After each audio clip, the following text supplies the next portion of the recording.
What's up, everybody? It is bright and early on a Tuesday morning.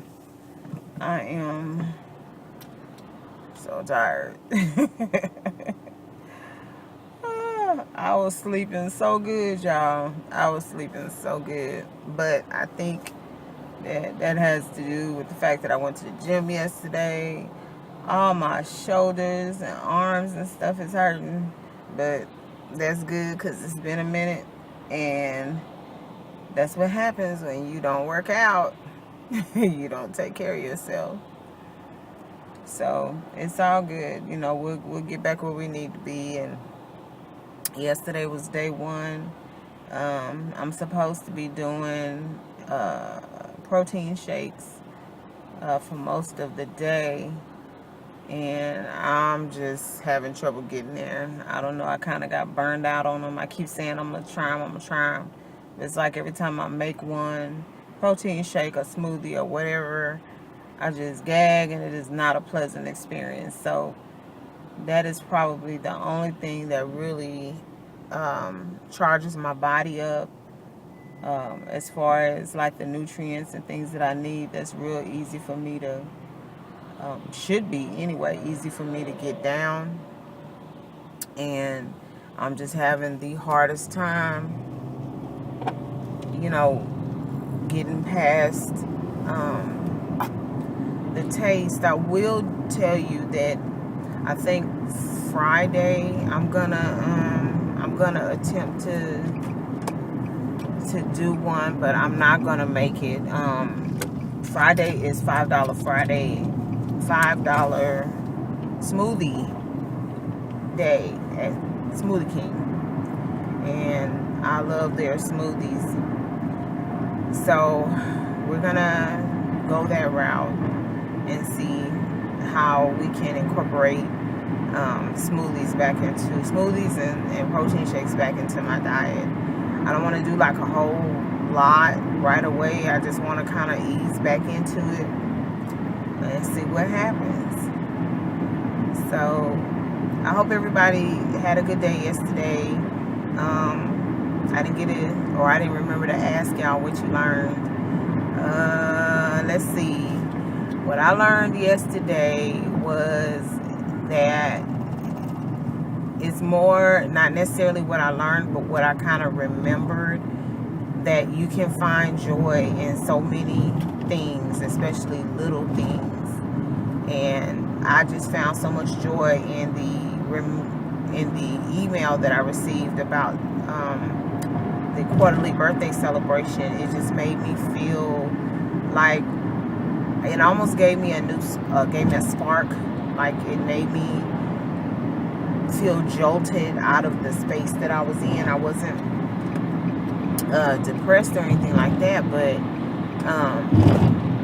it just really, I started thinking about all the fun things that I could do. I started thinking about how important I feel like my life is. I just started thinking about so many things, and so that was the lesson for me yesterday. Is just, trying to remember to find joy in, the little things, or just anything, to me, is very important. So anyway, so why don't you comment below about what you learned on yesterday, and then later on today, hopefully I'll remember. I'll ask you again, what did you learn today? And so I'm certain I'm going to learn quite a bit today, because today starts a very I thought it would have started yesterday, but I came in yesterday to quite a few emails and meeting and training invitations, and so that's what my week is going to look like, training and meetings and analysis, and things like that. So I'm pretty excited about the new things that I'm about to explore and be taught and stuff like that. So yeah, it's cool. I love hands-on training. I love, the funny thing is, I tell people all the time, I read out of necessity. And those people who love to read will probably say that it is a necessity all the time, but I guess, you know, need is relative. So for me, you know, I do need to read quite a bit, but it just depends on what it is. Some stuff can be handled real time. Some stuff can be, you know, hands-on, like, you know, this training that I'm about to start this week. So I think need is relative. I read a lot in school and it hurt because I don't know.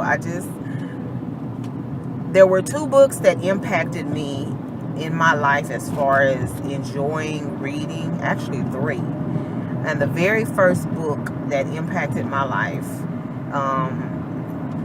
with regard to just really getting pleasure out of reading, was Are You There, God? It's Me, Margaret. And I talked about this book a while back because I can't recall exactly whose child it was. Somebody's child was going through something. And the book, all you girls who grew up in the 80s are probably familiar with Are You There, God? It's Me, Margaret. This book had to do with a young girl coming into being a young lady due to having her menstrual cycle, and it just really broke everything down and made you feel like somebody understood the things that you were going through, and it kind of gave you some insight into some of the things that you will be going through. And so it was just a very valuable book for me because I was a young lady who experienced a lot of things in her life very early. Like, things happened pretty quickly for me. I was around a lot of people who developed late, but unfortunately for me, that wasn't the case. I developed really fast, really early, and it was not always a pleasurable thing. You know, sometimes I had to deal with the boys, you know, wanting to touch and things like that, and it was uncomfortable, and, you know, fighting, and I was a tomboy, so I didn't get it was even harder because I did the tackle football and all that stuff, and here you are, got boobies, and, you know, little boys want you to fall on them and grab them and stuff like that, and it's like, dude, I just want to play the game. So anyway, that was one book. And then another book that really impacted how reading kind of changed things for me, and I guess I should have kept looking for books like that. Maybe I would have continued reading and would have developed a joy for reading, was The Color Purple. And to this day, I'm one of those kind of people. Yes, Tyler Perry. I'm one of those kind of people that will quote every line out of the movie. And the funny thing is, this is the first and only time this ever happened to me. I read the book before the movie came out. So when the movie came out, I was like, oh my God. And I was trying to, like, piece the movie together with regard to things that happened in the book. And it was a lot of things that was in the book that didn't happen in the movie. And I would venture to say that some of the things that happened in the book wasn't put in the movie because it probably would have painted a much different picture of Suge Avery. So we gonna leave that right there. But I enjoyed reading The Color Purple, and that book had me very, very excited. It was probably the only book that I read, like, intently, and then I read it again. Because I'm one of those kind of people, especially, like, there are very few movies that I can watch over and over and over again. My husband, it doesn't matter. He wore me out on Men in Black and Independence Day. I mean, he just, oh my goodness, he gave me a headache with that. Even to the point now where I'm really not a huge fan of sci-fi because he just, all the time, dude, all the time. It's like, do you not have any other interest in any other kind of movie? And so, you know, anyway, I'm getting off. There's my rant for the day. But the other thing was, the last book was a book called The Upper Room by Mary Monroe. And I fell in love with Mary Monroe because of this book, and I just started buying all of her books. And but the unfortunate thing is that I hit a period where I was not able to really read the books because I was in school and I already had so much reading to do, and it was like the last thing I want to do was pick up a book. So maybe that'll be kind of a journey for me to be on for, because my birthday is coming up. Yay! Hashtag September Babies Rock 2017.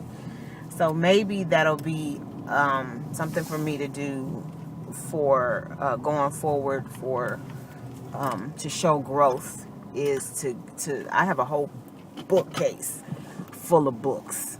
I have to do a screenshot so y'all can see when I get home. But yeah, I have a whole bookcase full of books, and there is absolutely no reason why I should not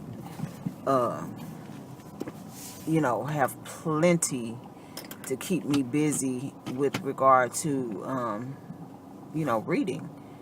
So Mary Monroe, The Upper Room. I tell you what, when I read that book, I laughed so hard. Oh my goodness. Mary, you did the daggone thing in that book. You really did. And those of you who have not read The Upper Room, you really need to go check it out. You need to grab it, and you need to check it out and just support her work. She recently released another book. I want to say it was last year. And I think what I'll do is I'll also put screenshots of all her books that I have on my bookcase in the video as well. And then it will include a copy of her last book that she just released.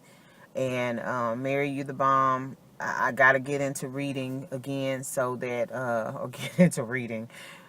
so that I can go through your books. ReShonda Tate Billingsley, that's my girl. She graduated with me, and she has been on a writing frenzy for years.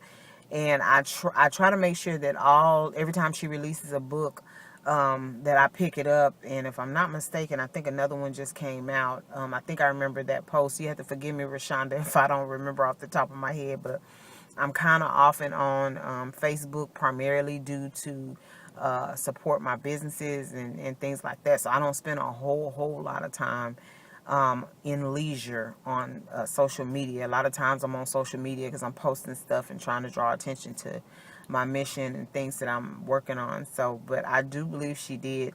I will say this.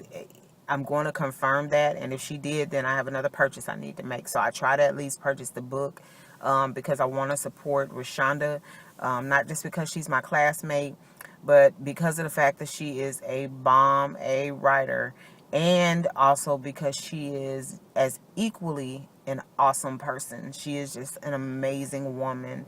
I love her journey. I love to watch how she handles her kids and things like that. And if you are friends with her on Facebook or any social media, you will see the stories that she posts about her children, and they are hilarious. And I love her, the way that her mind works, and how she incorporates humor into her. It's an education for me, because she'll give her opinion about a different different situations, but she'll incorporate humor into those. And so that's an awesome skill to have, because not everybody is blessed with that. So, but anyway, that's my shout out to ReShonda. I'm going to leave a link to ReShonda's website. I'm going to leave a link to Mary Monroe's website, and also to screenshots of their bodies of work and where you can purchase them and things like that. So I'm going to get on in here to work. Hopefully this is going to be a really good day. I have a feeling it will be. I'm just a little tired. I didn't have my coffee this morning because I had to... Your girl kept cutting off the alarm, but I'm here. I'm actually here on time, and I have a moment or two, so I think I'm going to grab the blackest cup of coffee that I can find and try to wake up. So we'll see you soon. Bye. What's up, everybody? I am leaving work, and today was okay. I'm not going to say it's been physically challenging, but today has not been one of my best days physically. I met with my nutritionist a little while back, and she was trying to help me, or, we were trying to devise a plan for me to get my protein and, all my other nutrients in addition to getting my fluids in, because as you all have watched in my other videos, one of the issues that I was having was if I was getting my protein in, I was too full to get any of my liquids in. And that's not good either way. Or if I was able to get my liquids in, I was too full to, to eat. So the schedule that she has me on, it has me doing 4 ounces here, 8 ounces here, so on and so forth. And it starts pretty early in the morning. So I haven't been sticking to it very strictly, because sometimes when I get up in the morning, well, the first thing is she's allowing for 8 ounces of my liquids in the morning to be my coffee, which is great because I'm a coffee drinker. I like my coffee in the morning. I try not to indulge, in more than just my cup a day. Today, I did get a second cup, but I couldn't drink it. My head started hurting, and I just started feeling kind of bad, but I don't think it was the coffee. I think it was a few other things that might be going on. So one of the issues that I'm having is if I'm not getting all of my liquids, then I have trouble going to the restroom. And nobody likes, having that problem. It's horrible. It is very uncomfortable. You feel gross, and it's just it's very frustrating for me because I've been battling with this for a while. And part of the reason that I'm not able to move on, besides a few other things, as far as my weight loss, and she doesn't really want me to focus too much on my weight loss. She wants me to focus more on my nutrition and stuff like that, because she feels like I'm in a good place for, for being out as far as I am from having my surgery. And, that this is about where I should be as far as, as she's concerned as a bariatric nutritionist. So with that being said, the issue that I'm dealing with, like say for example today, I got, got some of my liquids in, because she suggested when I'm struggling to eat ice, obviously ice converts into water, when it's melted. So that has helped me. I've noticed, an increase in me being able to urinate. And so that's a good thing, because you definitely don't want to not get enough liquids, because you won't be able to have a bowel movement, and then your kidneys won't be able to flush the way that they need to, and then hence you have a whole nother battery of problems. And so this is what I'm struggling with. One, because of the fact that I'm really trying to force the issue. By the time I'm supposed to be taking in my liquids, I'm still full. I'm still full from when I ate. And it doesn't matter whether it's a protein shake or a smoothie or something light, or if it's a protein bar, a breakfast bar, whatever it is. If I have eaten something, by the time I'm supposed to get my liquids, I usually have to wait about another hour or so, which completely throws me off the schedule that she has me on, and I fall behind getting my liquids. So that's kind of where I am now. That's the dance that I've been doing, is just really, by the time I'm supposed to get my liquids, I'm just still way too full to try to drink anything. And I usually, even if I'm sitting there sipping it, I usually feel like, I just want to be sick, because I feel like I'm too full. So I'm gonna have to email her and let her know that that's what's going on. So the side effect of that is, and then they took me off the Miralax, and they wanted me to not take the Miralax every day, but try taking the magnesium every day, increase my liquids. But then again, you have the problem of I can't even get my regular volume of liquids down And so you're saying to increase the liquids. I mean, I just would never eat. And I don't always feel hungry, which is a problem within itself, because I have to take in so many grams of protein a day. I have to deal with making sure I get my calcium as well as some other nutrients. But if I'm not eating or not eating enough, I can't get those numbers up. And so today, my stomach hurts, and I feel like ever since breakfast today, I've just felt like I was so full. I'm bloated around my midsection, because I'm full, and I have not, TMI, but I have not been able to go to the bathroom. And so it's very, very uncomfortable. It's very frustrating. It also it affects my energy level. One, because I don't feel good, and two, because I'm not getting the nutrients and stuff that I need, so I don't feel energetic. Yesterday, for some reason, was different. I'm not really sure what was different, because when I left work, sister headed straight to the gym. I got there. I didn't hesitate. I got out the car, grabbed my stuff, went inside, got my workout on, and I felt really good, and I was very excited about going back to the gym today. But there's no way that I'm going to go to the gym today, because if I go in there, like yesterday, I did get a little overheated. But I couldn't really drink anything. I tried to, sip something, and I just wasn't feeling it. So, I have to have my liquids in order for me to work out, because otherwise I get dizzy and I'll pass out, because I'm dehydrated, and also because of my nutrients. Because if I'm not taking in my nutrients, especially the protein, what happens is your body starts breaking down muscle, and I just can't have that. I am not, trying to being debilitated because my muscle structure has changed, because I'm not getting the nutrients that I need. So I guess in a way this is kind of a rant, but this is me talking to y'all because, I want y'all to understand. I've heard a few bariatric patients, when they do their videos, they talk about how people say, oh, they took the easy way out. And I haven't had anybody say that to me.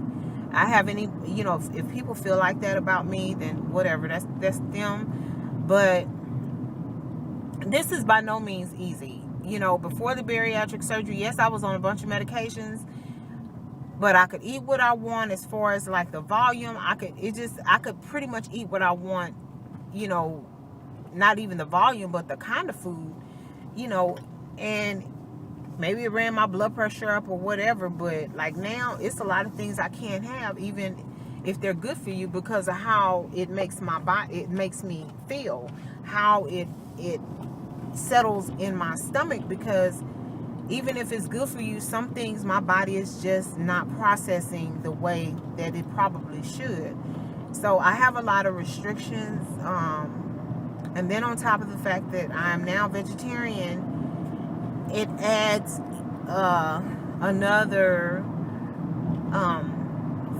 that has to be factored into my diet. So I'm not a bariatric patient that can have animal protein, because I'm a vegetarian. So, I can't resolve my protein issue with eating a piece of chicken. And so that's the other thing that people have to consider, is that I'm not just a bariatric patient. I'm a bariatric patient who is a vegetarian, and although I do consume periodically now, not so much lately, dairy, which is a lacto-vegetarian, I still struggle with my protein and my nutrients and things like that. So it's a journey. I don't want people to think that just because you have bariatric surgery that, like I've heard many other bariatric patients say, it's not the answer to solve your problem. Because I wasn't a person who had to have bariatric surgery because I was an emotional eater, or anything like that. My body just decided that it was not going to respond to a lot of different things. I did damage to my body by not taking care of myself, not exercising and things like that. And so because of that, I started having a domino effect of issues.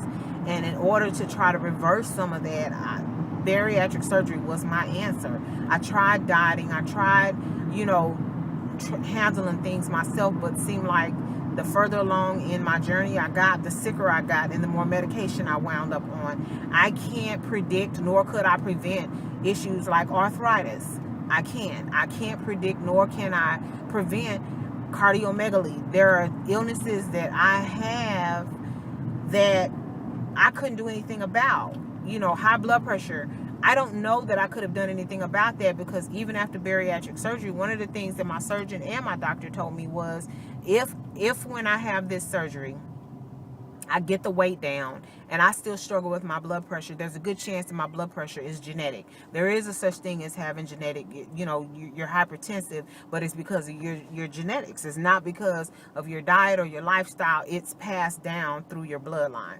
So it's starting to look more and more like the type of blood pressure that I have is genetic, because even when I attempt to come off of, I'm taking 2 different kinds of medication to manage my blood pressure. So even if I try to come off of one of the medications, a day or two I'll be fine, then all of a sudden my blood pressure will spike out of nowhere. And this is with me eating salad and because I don't cook with salt, so I'm not drinking anything that has salt in it.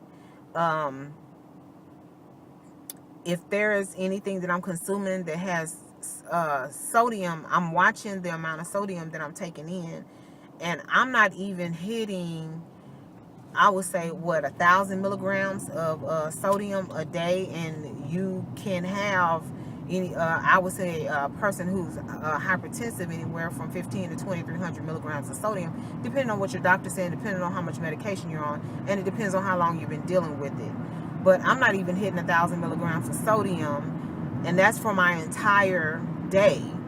So the fact that I'm struggling with keeping my blood pressure under control without medication, the only way I can manage it is I'm managing it through my diet, obviously, but also I have to take the medicines, because if I don't take the medicine, then it doesn't matter what I'm doing in my diet, my blood pressure still goes up, and it spikes. Come on. It spikes out of nowhere. So, it's just a very difficult situation. And I'm sorry, y'all, I got distracted. I was trying to make sure whoever that was is okay. I don't even know who it is, but he had traffic backed up, so I didn't know if he was sitting over there sick or what. But anyway, yeah, so I'm just dealing with some stuff right now. I don't have the sugar cravings like I used to. One of the ways that I combat that, because frozen fruit does not work for me. My mind knows that that's not, candy or whatever. And so one of the things that I try to do is I might have a piece of like bubble gum. It's not chewing gum, but actual bubble gum, because my chewing gum is sugar free.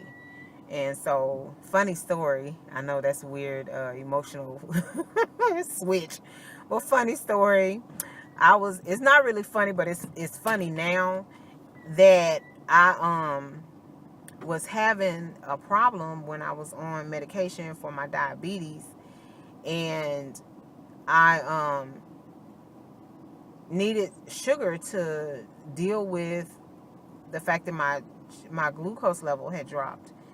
And so, I had little snacks and everything, and I had stuff in my purse, and I pulled out a piece of candy and I was sucking on it, and it wasn't working. I pulled out a piece of gum and I was sucking on it, and I pulled something else out of my purse, and by the time I pulled out the third thing, because the other 2 things weren't working, that's when it dawned on me that everything in my purse was sugar free. That's why nothing was working, because I had sugar-free gum and I had sugar-free candy, and I only had these things in my purse, in case I had a craving or whatever, then, I would have something to kind of deal with that. And so, yeah, Brainiac here, sugar dropped, and I couldn't bring it back up because everything in my purse was sugar free. And so I think somebody went and got me like a cranberry juice or something like that. But I was just like, oh my God, I don't feel any better. And seemed like normally, I would start to feel the effects of the sugar or something, and then it registered, and it was just it was hilarious. It's hilarious to me now, but it wasn't funny then because I wasn't feeling good. So anyway, yeah, so that's a nice distraction from my tangent. So I'm gonna talk to y'all when I get inside. I gotta pull off this footage off of this device, and I have to download iMovie because I want to check out iMovie and see if I can edit this footage on iMovie. Hopefully it'll work. What's up, everybody? So I am back, and looks like the iMovie is not going to work because I don't have enough memory on my device to load the software. So we are going to go back to the drawing board and just continue doing what I've been doing. Not a lot going on for the rest of the evening. I just got some work that I need to get done, so I am going to get to that. We are probably going to order in for dinner because, like I told you before, I just am not feeling very well. And then I happened to, when I stood up just a second ago, my feet felt kind of funny, so I kind of looked down and my feet are swollen. So yes, we are going to soak in the tub, get a glass of wine after dinner, and put my feet up and watch some YouTube until I fall asleep because I'm tired, my tummy hurts, my feet are swollen, and it's just time to call it a night. Not complaining, glad to be alive, thankful to God that I am able to move around. But I'm done for the day. So, probably spend, let's see. So I'll probably spend about another hour working, and then I'm just going to call it a night. So until next time, we ask you to like, share, subscribe, and comment. We look forward to talking to you on tomorrow. Remember, love yourself, love somebody else. Till next time, take care. Bye-bye.